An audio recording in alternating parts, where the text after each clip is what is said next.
This is Dr. Lou Sella, Doctor of Sport and Performance Psychology.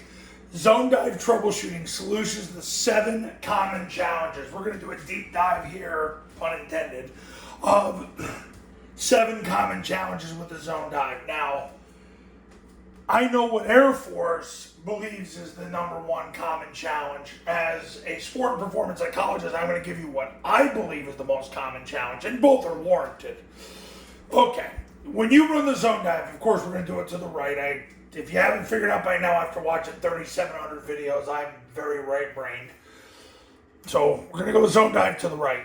Most common challenge Air Force believes is the right guard, because he's the post guy. He's the guy that posts. So if he's got a 2 on him, he's going to take 2 steps up the field, put his nose in the V of the neck, slam his hands through the 2, and then take 4-inch northbound steps from there.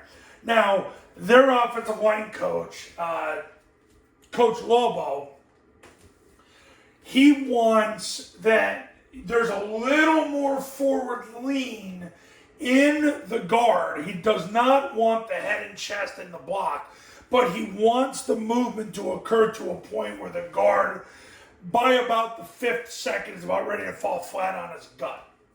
So, just so you know what you're looking at there. But the #1 challenge is always the place that guard.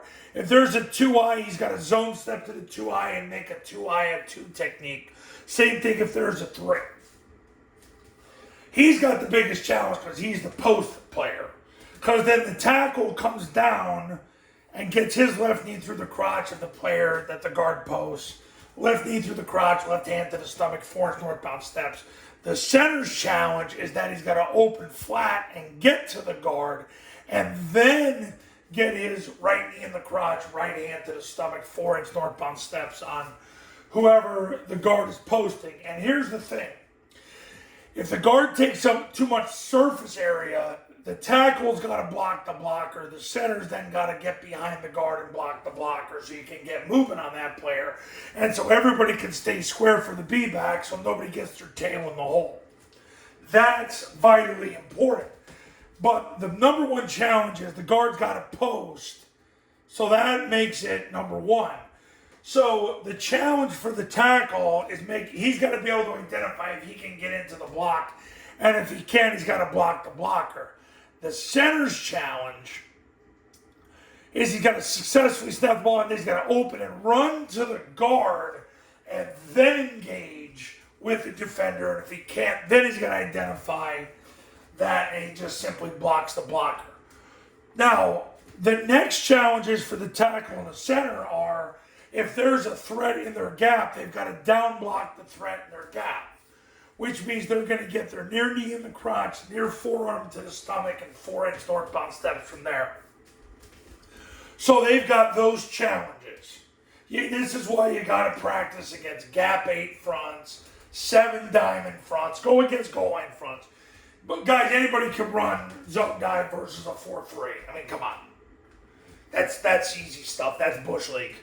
So, if you can run against a gap 8, a 7 diamond, a 6-5 goal line, where everybody's in the gaps, where everybody's covered, now you're on to something. Okay, and that's what you need to focus. Okay, even though the tackle and the center have those situations, the A-back's got what I believe is the most challenging aspect of the zone dive, because his focus is totally on the play side tackle. He's going to step with his inside foot and 2-hand slam whoever shows. And if nobody shows, he goes second level.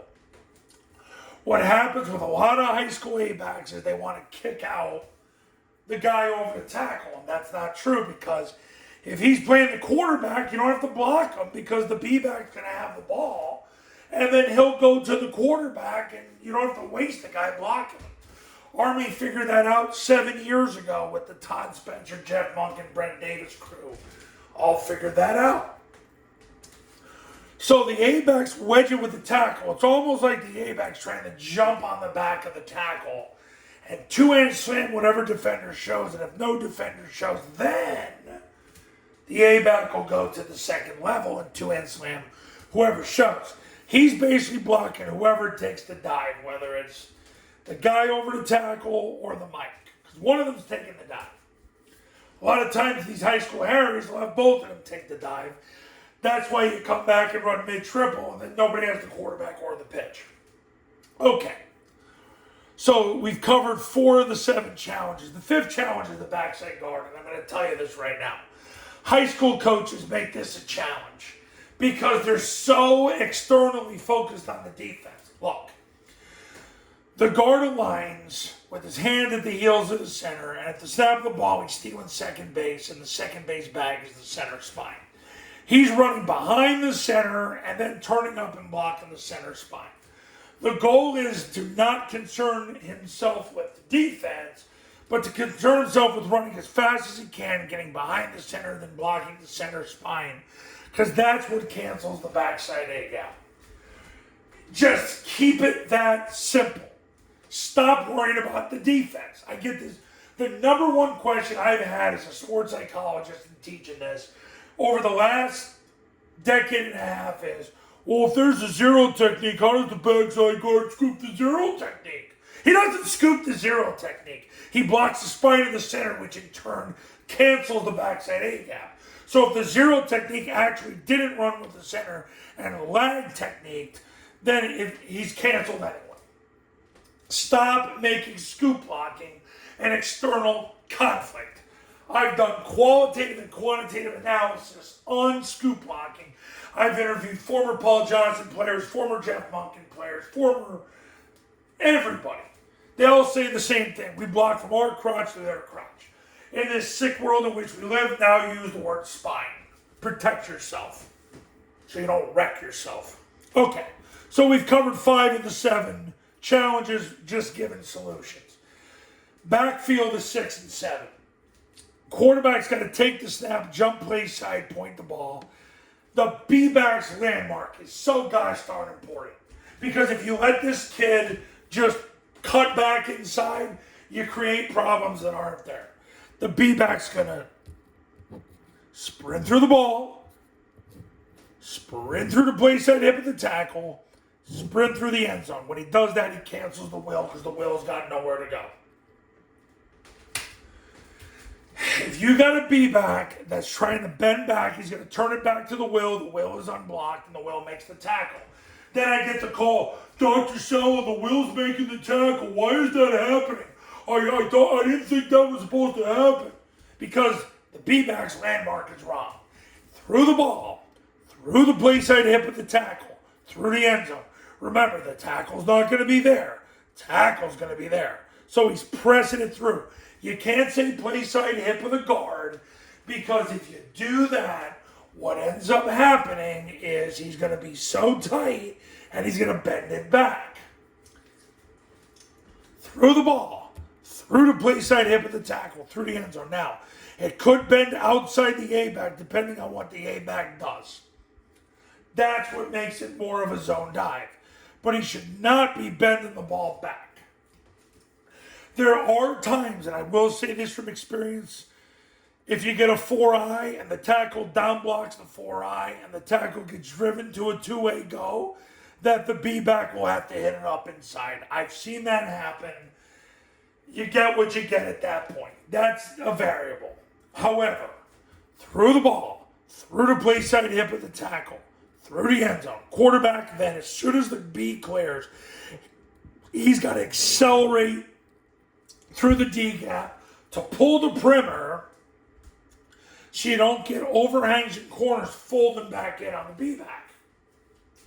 That's why this guy's running the pitch too. So they've got to play those phases of the triple option. Okay, so we covered the zone dive troubleshooting solutions, the 7 common challenges. My opinion, this is the guy that needs the most work. This guy would be second.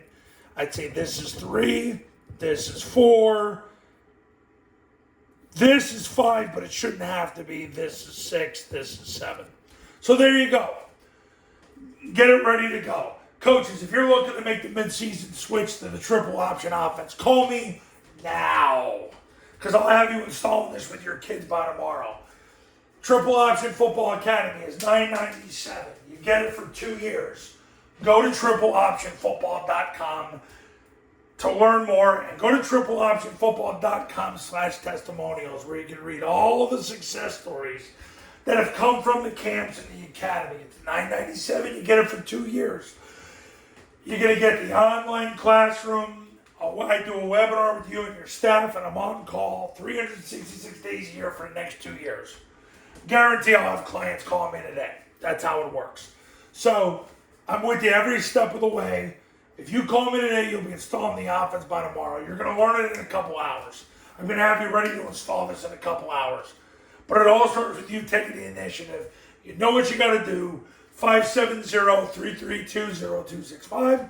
570-332-0265. And I'll see you in the next video. Talk soon.